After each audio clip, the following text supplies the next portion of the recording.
Hi everyone, Shaun here. I'm a Malaysian content creator slash foodie who loves being curious about food. As this video drops, Deepavali is around the corner, and as someone who loves to learn new skills in the kitchen, I want to challenge myself to learn to make an Indian dish. After doing a little bit of research and asking around my circle of friends, the dish I've chosen is biryani, specifically chicken biryani. I spent the past few days going through a couple of websites, recipes, videos on YouTube, basically anywhere that I can find information on biryani. And here are my main takeaways. Let's talk about the main components that make up a biryani. First things first, the rice. It is preferred to use long grain rice, like basmati rice. So that is the rice that I will be using. The second component is the meat.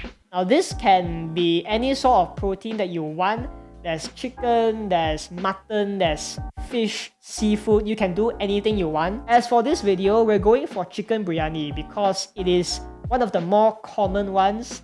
And I didn't want to work with a very complicated protein like mutton. I don't want to screw it up because this is my first time making biryani. So chicken seems like a more safer option for me. Whatever choice of protein you choose for your biryani, we are going to marinate it in a yogurt-based marinade. Next, let's talk about another important thing when it comes to Indian cuisine, and that's the spices. Every single recipe used a slightly different selection of spices, but generally they don't stray away too far apart from each other. They are all spices used commonly in Indian and Asian cuisines. Here's a list of spices commonly used in biryani, and these are the ones that I'll be using. The last component is the garnish. Common garnishes I've seen online are coriander and mint. Those are the main components of biryani, and now let's just briefly talk about the process and how we're gonna cook this. So generally there are two types of ways that you can cook biryani: the kachi method and the paki method. Paki means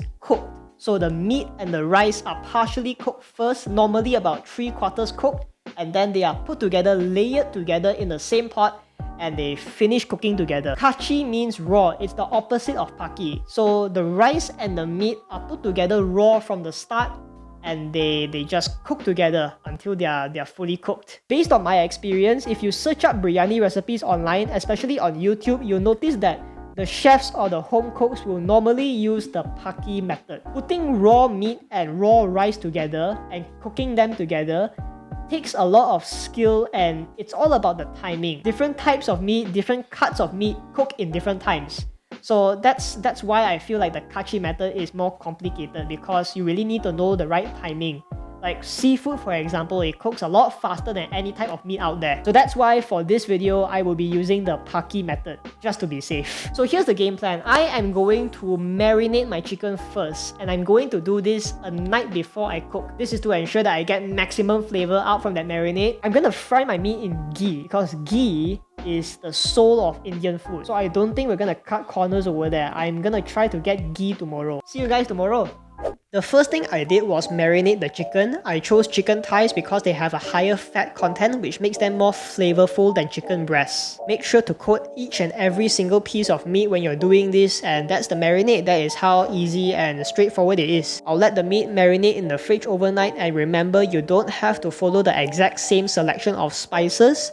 Use whatever you got that makes sense and have fun. It's day 2, time to cook the biryani. First, I have to wash the rice and let it soak in the water for about 20 to 30 minutes. Doing this allows the rice to rehydrate, which shortens the cooking time. This helps to preserve the flavor of the rice because many flavor compounds are susceptible to heat. There are also articles out there that say it helps to remove phytic acid, which could impair our body's absorption of zinc, iron, and calcium. I will leave the articles I read down in the description below. Before we fry the chicken, we need ginger garlic paste. So hey, let's make our own. Ginger and garlic in the blender, blend them together, and there you go, homemade ginger garlic paste. Some ghee goes into a hot wok, and I'm starting with some sliced red onions along with some spices. When the onions have softened a little bit, I'm throwing in the ginger garlic paste and then the marinated meat. And as I'm frying this, I really hope you guys have smell-o-vision because the kitchen smells absolutely incredible right now. As I said before, I don't have to cook the chicken thighs fully. As long as they have some good color on the outside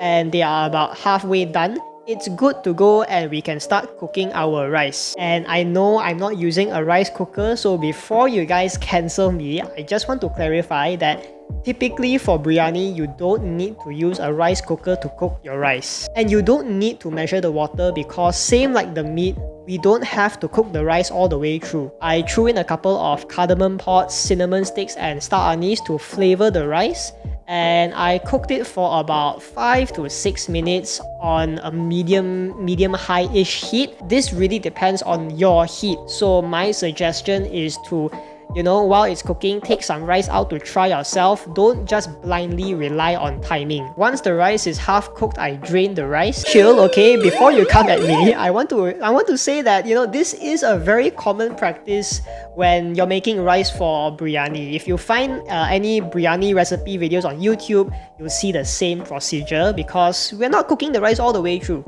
It's time to assemble our biryani. I coated the bottom of a pan with oil and started with a layer of rice, followed by meat, and then I finished it off with another layer of rice on top. I tightly covered it with foil, I popped on the lid to seal everything shut, and I cooked it for about 8 to 10 minutes. Now for the moment of truth, look at that. Honestly, for a first timer, I'm really proud of myself for making this. Is there anything that can be improved? Absolutely. I think the rice could be cooked a little bit longer and I would prefer a little bit more salt. I'm all about improving my skills in the kitchen, so hey, maybe next time I'll get an expert to do a taste test and give me some feedback. As I continue to eat and chew on the chunks of spices that I forgot to remove in the biryani, leave a like if you learned something today, subscribe for more food content, have fun in the kitchen, and happy Deepavali!